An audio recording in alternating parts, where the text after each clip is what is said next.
Hello, everybody, and welcome to this very tranquil segment of the Castro Show. I'm Greg Castro, as you guys know.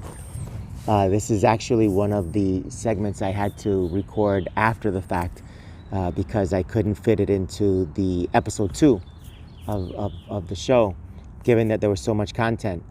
As you remember, I talked about what was happening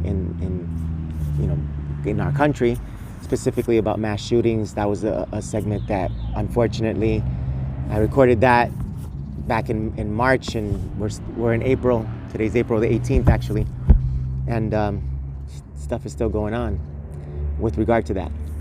I also did a little clip on the COVID vaccine. I'm going to get my second vaccine in a couple of days, so I will hear the birds.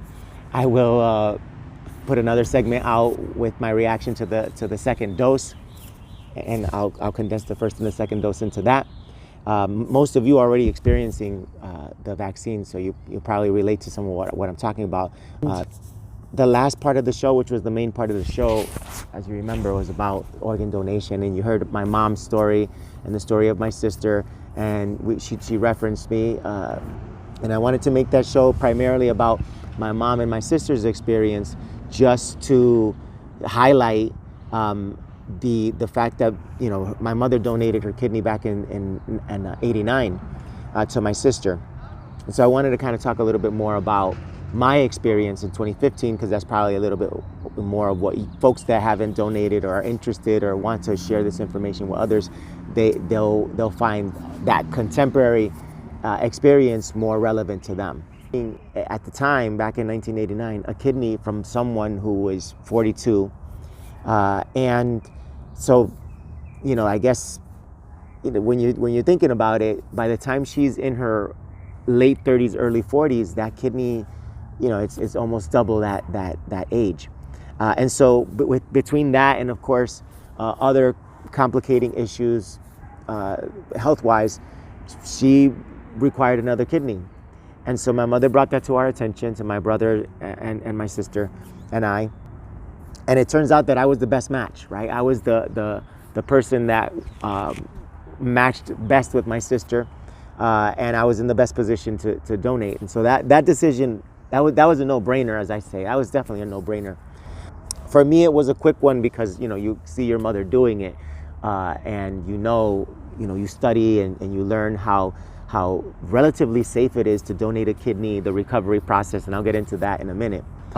One person in particular, who was a coworker of mine for a period of time, she was telling me about how, you know, she went to church and someone mentioned that they needed a kidney. They just talked to the congregation.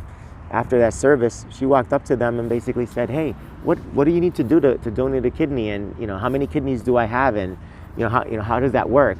And so they gave her the information. You know, you're born with 2 kidneys.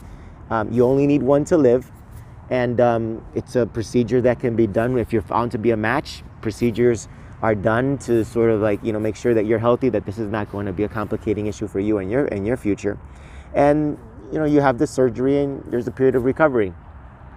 And so she was just telling me how she did this for a stranger. She'd never met this person before, and she did it. And it was around the time that I had already made my decision, but I was just, like, amazed that someone, you know, could do that for a perfect stranger.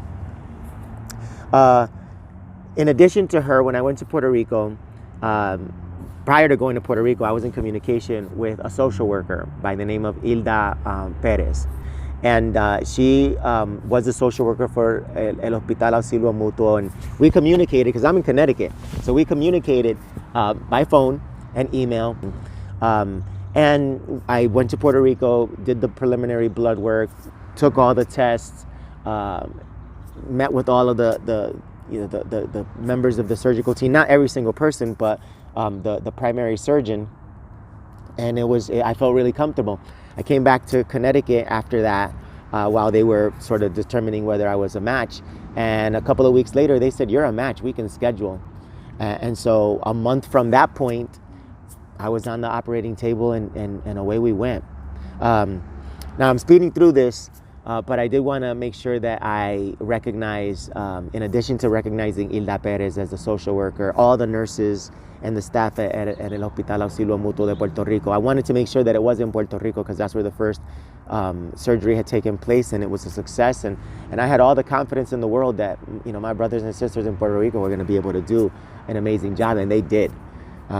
Also, El Doctor Juan del Rio, which you guys, I referenced him in my previous video, being the director of surgery at El Hospital Auxilio Mutuo, an amazing person who also, you know, explained to me a little bit about what I was to expect. But the Doctor Pedro Hernandez was the chief surgeon in my operating room. He was the one who actually went in. It's a funny story too. When I met Pedro Hernandez, we met in his office, and he was breaking down, like, you know, he even had like little models of this is what a healthy kidney looks like, this is what a kidney that's diseased looks like, and so this is why we're going to make these connections here. It was a lot of inside baseball in terms of giving me information, but I appreciated Pedro for trusting that I would understand that. And then I had to share with him that I had looked up a YouTube video. I'm showing that video right now. Actually, I'm going to give it justice and give you a bigger clip of that video. But in the video, it was a dated video. It's from a university. And in that video, the surgeon does the procedure, takes out the healthy kidney, but physically puts his hand inside of the body of the donor to take the kidney out. This is a living donor, by the way. And I looked at Dr. Pedro Hernandez's hands at the time that I was showing him this video.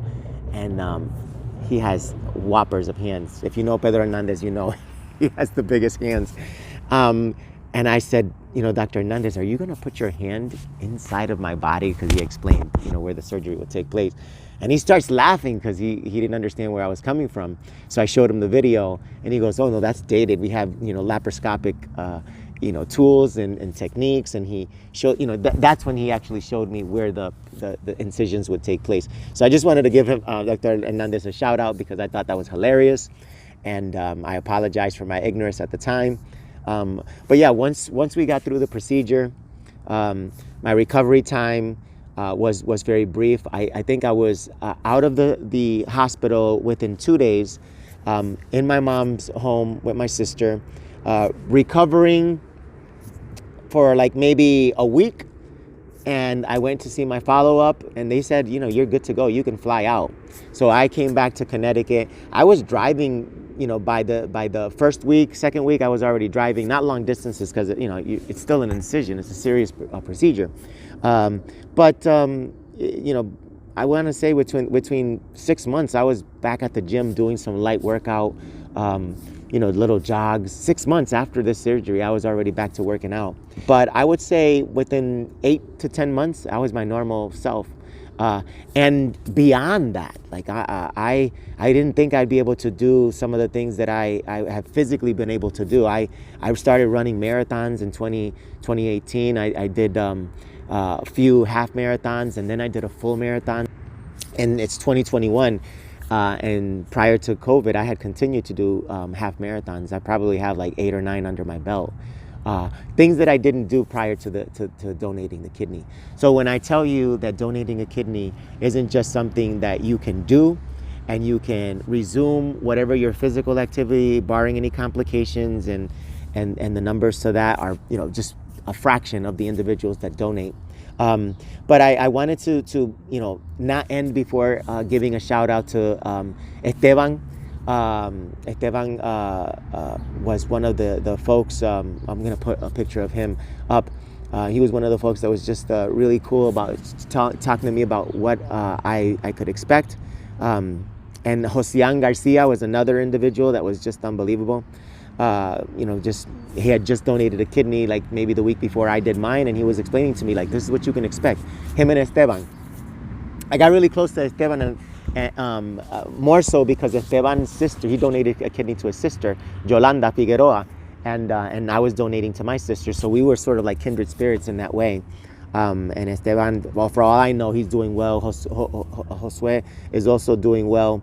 I follow them on Facebook since then, and you know, they're either traveling, having kids, you know, just a beautiful family that they each have, and they're doing fantastic. So, you know, shout out to you guys. Anyone who has donated, you have my respect. because and I understand what that's about. If you're thinking about it, or you're talking to folks and you want to reach out to me, feel free to do so, because I'm happy to tell you about my experience on a one-to-one and maybe give specific, more details. For everyone else, thank you for watching, and I hope that you continue to follow the show. We have some really cool episodes on the way, and we hope that you enjoy them, and that they are informative and entertaining as always. So thanks for watching the Castro Show. Check you at the next one.